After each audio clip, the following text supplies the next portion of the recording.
Karena orang beriman itu sudah pasti mencari yang halal dan akan mengumpulkan banyak yang berkah.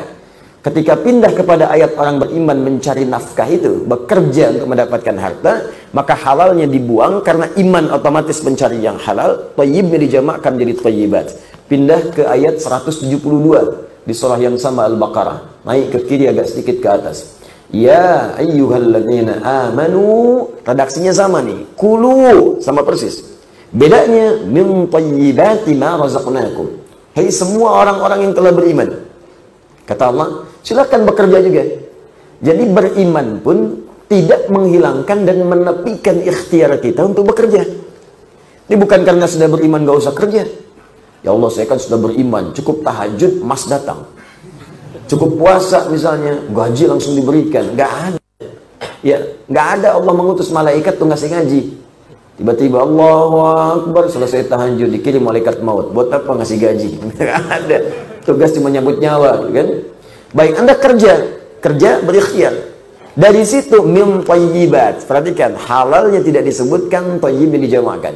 Ini menunjukkan orang beriman itu lebih melihat pada kualitas bukan kuantitas. Ini bagi orang beriman itu nggak akan berpikir, nggak harus loba mengumpulkan harta, banyak pengen, bukan keinginan tapi kebutuhan. Apa yang dibutuhkan itu yang didapatkan, berkah yang dicari. Kalau sudah berkah, maka hidup itu jadi nikmat. Apa itu berkah? Ziyadatul khair. Ziyadatul khair. Semakin tinggi iman, maka akan semakin meningkat takwa. Karena itu iman seringkali disandingkan dengan takwa. Imma takwanya di depan atau di akhir. Contoh yang takwanya di depan. Al-Baqarah ayat 2 sampai dengan 3 dan seterusnya. Dzalikal kitabu la raiba fi hudal lil muttaqin. Siapa orang muttaqin ini? Teruskan ayat 3-nya. Alladzina yu'minuna bil ghaib. Takwa disandingkan dengan iman. Kadang-kadang iman duluan, kemudian takwa.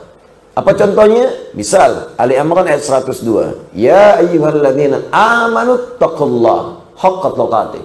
Ya ayyuhalladzina amanu, selalu kemudian iman, setelahnya takwa. Iman, setelahnya takwa. Sekarang perhatikan, ketika imannya naik, takwanya meningkat, maka Allah merubah bentuk thayyibat menjadi barakah. Buka Quran surah ke-7 ayat 96. Walau anna ahlal qura amanu wattaqau la fatahna alaihim barakatim minas samai wal ard. Bukan thayyibat lagi, tapi barakah. Langsung nilai kebaikannya. Kata Allah, kalau hambaku mampu meningkatkan iman dan naik levelnya kepada takwa, takwanya makin meningkat, maka aku buka pintu keberkahan. Langsung, jadi gak capek lagi.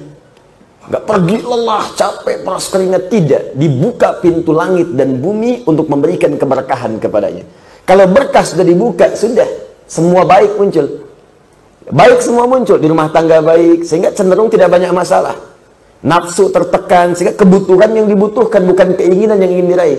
Kalau sudah seperti itu, hidup nikmat. Karena nggak ada tuntutan berlebihan untuk bisa mencukupkan kehidupan dunia dengan cara yang tidak wajar. Karena itu takwa selalu bersanding dengan solusi. Perhatikan kalimatnya. Ketika takwa naik, persoalan selesai. Rizki datang, bahkan dari sisi yang tidak diduga. Quran surah ke-65 ayat 2-3. Wa may yattaqillaha yaj'al lahu makhraja wa yarzuqhu min haitsu la yahtasib. Ya, siapa yang mampu meningkatkan takwa kepada Allah, maka Allah akan mudahkan setiap persoalan yang ia alami, diberikan jalan keluar, solusi. Bukan nggak punya masalah. Tapi masalah itu saat akan dihadapi, diringankan oleh Allah. Rumah tangga itu persoalan ada. Tapi bagi orang-orang yang takwanya tinggi, kadang-kadang masalah berat pun selesai dengan senyuman. Karena sebelum dialami, Allah ringankan itu. Ya, ada orang sudah gelarnya tinggi, harta banyak, kedudukan juga luar biasa, tapi nggak pernah tuntas persoalannya. Itu poinnya.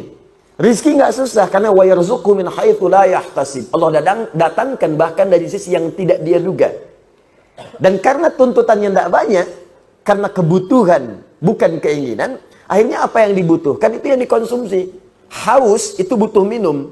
Minum itu yang penting halal dan berkah. Jadi nggak banyak keinginan. Ada air bening, alhamdulillah. Ada teh manis, alhamdulillah. Teh pahit, tidak masalah. Tapi kalau keinginan banyak, untuk menghilangkan haus saja butuh misalnya buah naga di jus. Subuh-subuh nyarinya susah. Jalan ke Sukajadi, kan?